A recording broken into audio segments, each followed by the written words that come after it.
Hello students, अस्सलाम वालेकुम। मैं हूं मोहम्मद जाफिर और मैं आपको यूट्यूब चैनल फिज़िक्स में खुशामदीद कहता हूं। आज का हमारा आर्टिकल क्लास बीएस और एमएससी के लिए है और इस टॉपिक का नेम है the relation between dielectric constant, permittivity and susceptibility. ये तीनों ही कांस्टेंट हैं, इनका हमें आपस में रिलेशन फाइंड करना है। ये बहुत ही इंपॉर्टेंट क्वेश्चन है, कई बार ये यूनिवर्सिटी के एग्ज़ाम में भी पूछा जा चुका है।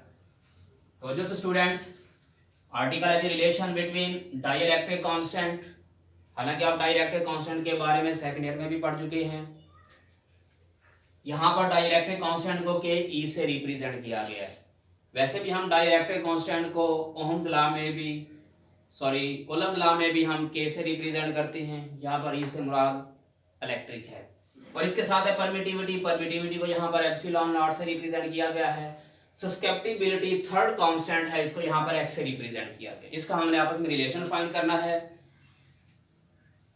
कहता है कंसीडर अ डाइलेक्ट्रिक मीडियम। हमने एक डाइलेक्ट्रिक मीडियम ले लिया और आपको पता है कि डाइलेक्ट्रिक मीडियम एक ऐसा मीडियम होता है जिसको हम आमतौर पर इंसुलेटर कहते हैं, लेकिन ये इंसुलेटर जैसी प्रॉपर्टीज नहीं रखता। हम इसको इंसुलेटर कह तो देते हैं क्योंकि इंसुलेटर में करंट जीरो होता है, डाइलेक्ट्रिक में भी करंट जीरो होता है, लेकिन इंसुलेटर में इलेक्ट्रिक फील्ड जीरो होता है, डाइलेक्ट्रिक में इलेक्ट्रिक फील्ड जीरो नहीं होता। यानी कि ये पोलराइज होता है। पोलराइजेशन के दौरान यहाँ पर क्या पैदा होता है? Electric field.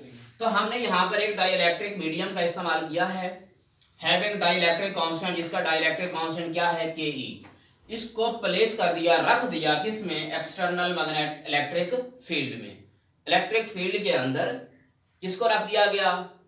डाइलेक्ट्रिक कांस्टेंट को या डाइलेक्ट्रिक मीडियम को। और इसको क्या किया गया? पोलराइज।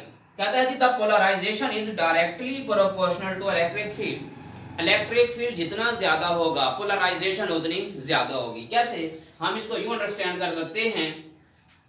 मैं कहता हूं जी, ये देखें, ये हमारे पास पॉजिटिव टर्मिनल है, ये हमारे पास क्या है? नेगेटिव टर्मिनल है किसी भी बैटरी का। इसके दरमियान हमने डाइलेक्ट्रिक मीडियम रख दिया। और आप जानते हैं डाइलेक्ट्रिक मीडियम इनिशियल तौर पर क्या होता है? न्यूट्रल होता है।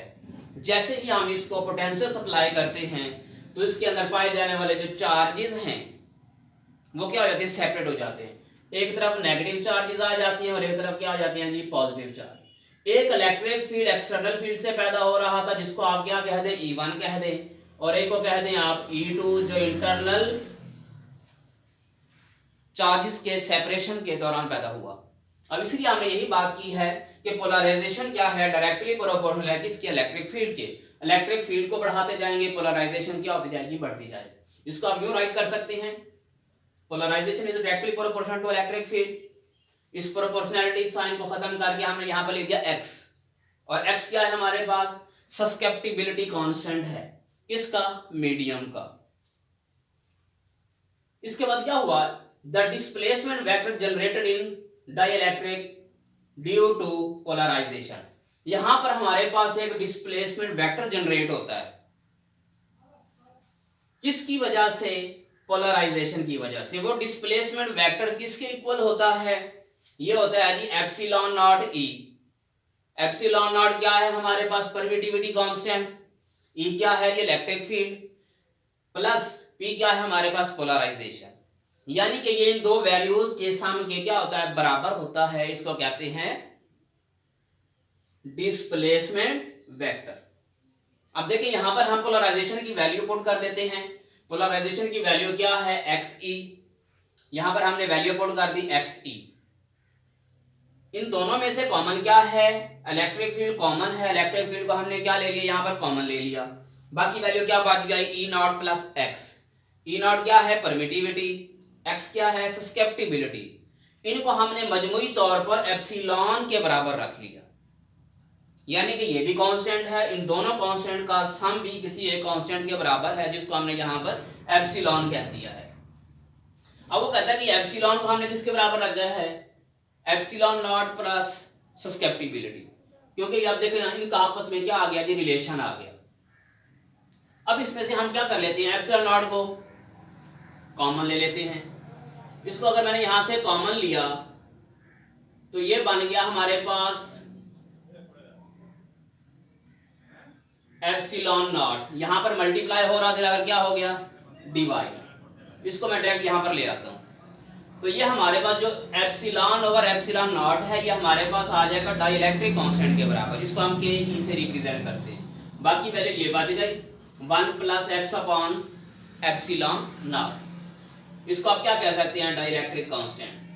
इससे ये साबित हो गया कि हमारे पास जो रिलेशन है डाइलेक्ट्रिक कांस्टेंट, परमिटिविटी और सस्केप्टिबिलिटी वो हम इस तरह से क्या कर सकते हैं फाइंड कर सकते हैं। आज का ये लेक्चर बहुत ही शॉर्ट लेक्चर था और ये ख़त्म हुआ चाहता है। लास्ट में ये कहना मैं बहुत ज़रूरी समझता हूँ कि ये चैनल मेरा नहीं है, ये आपका ही चैनल है जिसका नाम है जी फिजिक्स ही फिजिक्स। इसको लाइक करें, सब्सक्राइब करें, शेयर करें और बेल आइकन को प्रेस करें ताकि आपको आने वाली नई वीडियोस के बारे में नोटिफिकेशन मिल सके। अल्लाह हाफिज़।